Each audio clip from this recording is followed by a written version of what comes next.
Ian Strung here with yet another CanCon Classic spot. Last week we profiled Jerk Off Diary, a punk band on the Tarantula Tapes label that performed Call Me Maybe at the Atria in Oshawa on July 12, 2023. Now we will be profiling another Tarantula Tapes artist that performed at that same gig in Oshawa. Don't you love it when you can kill two birds with one stone? The Black Void is no stranger to this show, having debuted music on the P.O. Box radio show before, and lead singer-guitarist Spacker Dave Vestaloin was one of the other people with a regular spot on this show, his travelogue. Spacker Dave being someone with serious wanderlust and a load of great stories to tell. Today we will be profiling the Black Void, and we will be wrapping up with their cover of the Kids in the Hall theme, Having an Average Weekend by Shadowy Men on a Shadowy Planet. But first, here's Jenny by the Black Void from their Little Black Bag EP.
That was Jenny by the Black Void, the band fronted by Spacker Dave Vestaloin, who regular listeners to this show should be very familiar with at this point. Jenny was recorded 3 times by the band. This is the final version from the Little Black Bag EP from 2012, which involved the talents of Nixon and Jake Boyd from Colorado.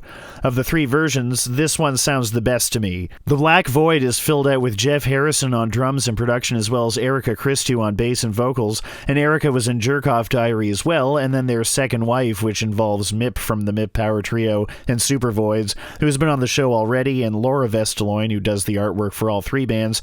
So this is a tight-knit scene, folks. There may even be some other obvious connection between these bands that I'm forgetting, I'm not really sure. Just like me and my band Cold Dead Hands CA, the Black Void is sort of a reactivated band with a 9-year gap between releases. The Colorado collaboration Black Bag EP was back in 2012. We just heard something from that, and then in 2021 was their Tarantula tape, which is called Sad Songs About Sentient Sex Toys and Other Terrible Tales. I have this tape, and I think this is the best thing they have done yet up to this point. I now associate the band with the phasing and flanging guitar sounds, more distortion, much more overt comedy, sex references, and an almost Frank Zappa-esque sense of sonic entertainment. The band is still punk in the classic sense, influenced directly from the original 80s post-punk era, and that is exactly why they are able to branch out like this, because back then anything went. Here's Digital Joy from their Tarantula Tapes debut. Turn it up.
That's Digital Joy from the recent Tarantula tape, the band's first release in 9 years back in 2021.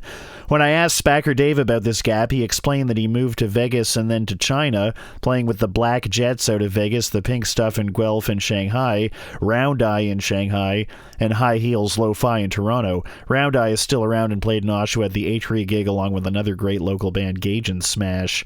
Spacker Dave has also played in Violent Femmes and Whole cover bands, so that explains the gap. It wasn't because anyone in the band was taking a break from music. Erica played in the Dregs, sometimes with Jeff, and the Dusty Faces in Montreal with another band with Jeff. The Black Void are going to be covering the theme from The Kids in the Hall, a television program beloved to Canadians. The Kids in the Hall is the natural successor to SCTV. It's the 1990s sketch comedy program put together by Lorne Michaels of SNL fame. Canadian comedians are top-notch, and our sketch comedy is the best, and Kids in the Hall is damn funny. Everyone should remember the surf rockin' theme from this by Shadowy Men on a Shadowy Planet having an average weekend. Shadowy Men on a Shadowy Planet were formed in 1984 in Toronto. They are an almost exclusively instrumental band in the surf genre. Although they have a song called We're Not a Fucking Surf Band, later they issued a box set called Oh, I Guess We Were a Fucking Surf Band After All. So for what it's worth, I think they do indeed, broadly speaking, belong in the surf genre. They were formed by Don Pyle on drums, Brian Connolly on guitar, and Reed Diamond on bass. Reed died in 1996 and was replaced by Dallas Good for future reunions. Dallas Good of the Sadies died in 2022. The band played on Fred Schneider's solo album, Just Fred. That's Fred Schneider from the B-52, so you can see why Fred would want the Shadowy Men. The band won a Juno Award for Instrumental Artist of the Year at the Juno Awards of 1992. The Shadowy Men on a Shadowy Planet were named after 60s instrumental band The Shadows. Their first album was a compilation of 7 inches called Savvy Showstoppers, which featured an earlier version of Having an Average Weekend. That was back in 1988, and they put out a proper new studio album in 1991, Dim the Lights, Chill the Ham, followed by the Steve Albini-produced Sport Fishin' the Lure of the Bait, The Luck of the Hook from 1993. Steve Albini, who produced the Pixies' Surfer Rosa and Nirvana's In Utero and prefers to be thought of as a recordist who just captures the band for a flat fee and does so without ego or interference, worked with them for free, so taken was he with their sound. They Don't Call Them Chihuahuas Anymore was a single video from this album that got considerable play on Much Music and is probably their most recognizable track apart from the Kids in the Hall theme. It might be tempting to view surf, being an instrumental genre, as a novelty, but listening to the 3 Shadowy Men on a Shadowy Planet albums, you realize that doesn't need to be the case and might be a misconception. For sure, there is a commercial ceiling on this type of music. You can't see them headlining Scotiabank Arena or topping the Much Music Countdown, but the music is pivotal in the history of rock and roll, American music, and the electric guitar. One of the biggest selling bands of all time is The Ventures. Walk, Don't Run is an essential tablature for any learning guitarist. I know when I started playing guitar, I played Walk, Don't Run.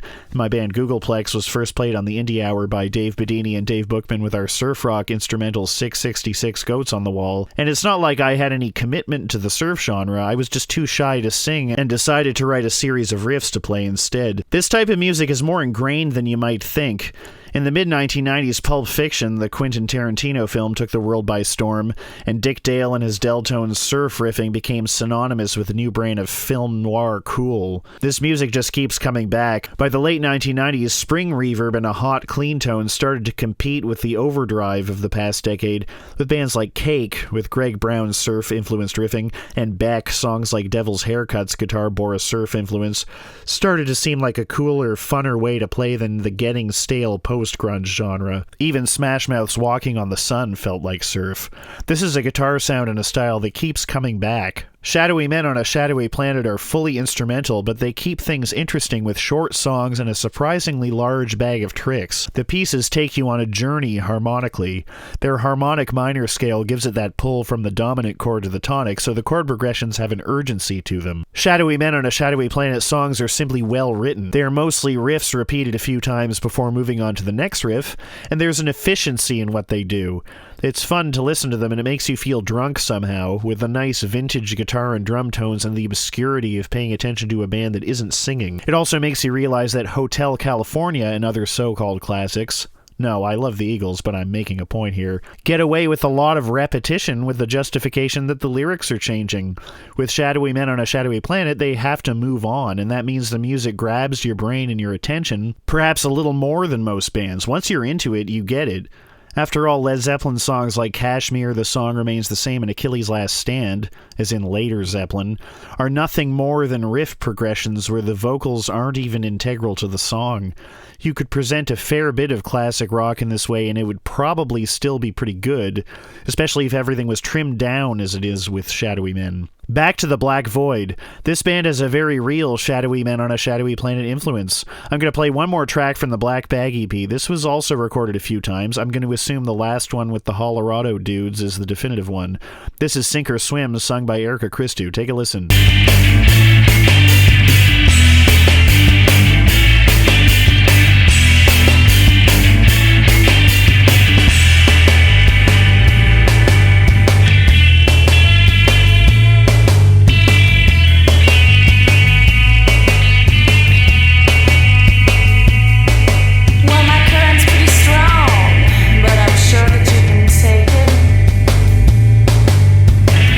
Even if you're scared, just be glad I didn't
clearly a fair bit of surf guitar in there. You have the unmistakable whammy bar sound of the Ventures in that.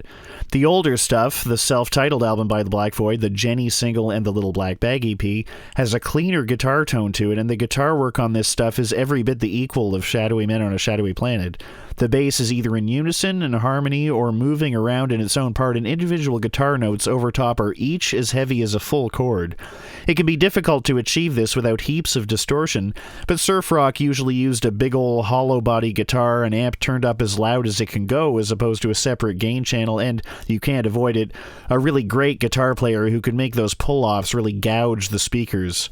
Spacker Dave, Jeff, and Erica do a really great job of this influence in the music. They are not an instrumental band as Shadowy Men on a Shadowy Planet are, but the playing betrays a sincere influence from this Canadian band. And now over to Spacker Dave Vestaloin, who will introduce the Black Void's version of Having an Average Weekend, the immortal Kids in the Hall theme. Thanks, Ian. Great to be back. Yes, I am Spacker Dave Vestaloin. Many of you may know me from the P.O. Box radio show with postman Dan Greer, which you are listening to right now. Others may know me from my band, The Black Void, which you are about to listen to. Lucky you. The Black Void is in for this week's edition of Ian Strung's CanCon Classics, where we will be playing, go figure, a cover of classic Canadian content.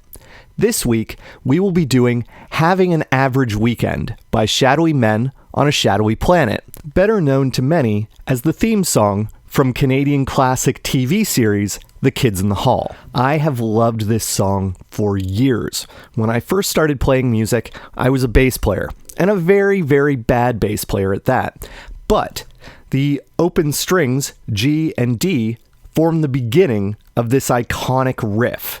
So I would always play those bits, and as the years progressed, I would pick up a little more, and a little more, and a little more. And then I switched to guitar and said, well, I'm never going to be able to play that. But, you play a little more, you play a little more, you play a little more, and 10 years later, hey, I actually learned to play the damn thing. So now, from time to time, we have been known to bust out Shadowy Men on a Shadowy Planet. And the last time we played it, when this recording was taken, the sound guy said, I've seen 2 bands ever play Shadowy Men, and the other was Shadowy Men. This is one of many covers the Black Void does. We usually do one per set.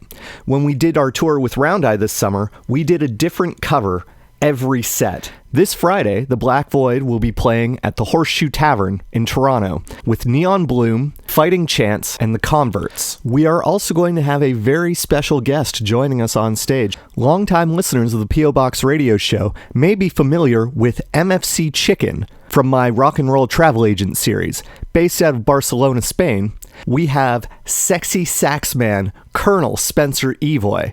He is going to be indulging us with some of his swagger.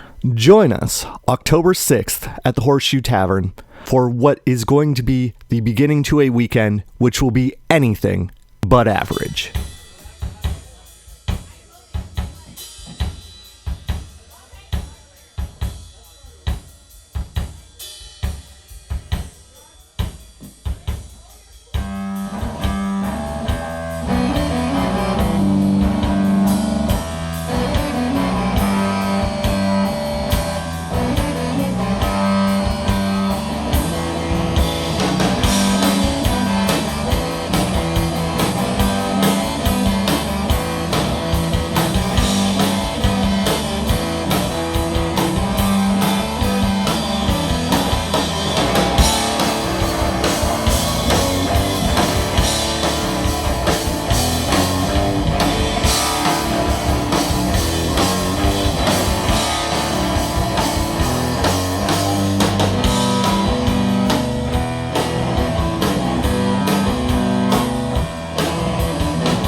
That's all for this week's CanCon Classics segment. This is Ian Strong signing off. Oh wait, I have a show announcement. I'll be performing solo electric as Grand Fenwick at the Doc Ellis Nona Room Saturday, October 28th with Dreaded Rebels, Mustard Junkies, and Lip Crunch. I'll be performing as many of the CanCon Classics that I can. Hope to see you there.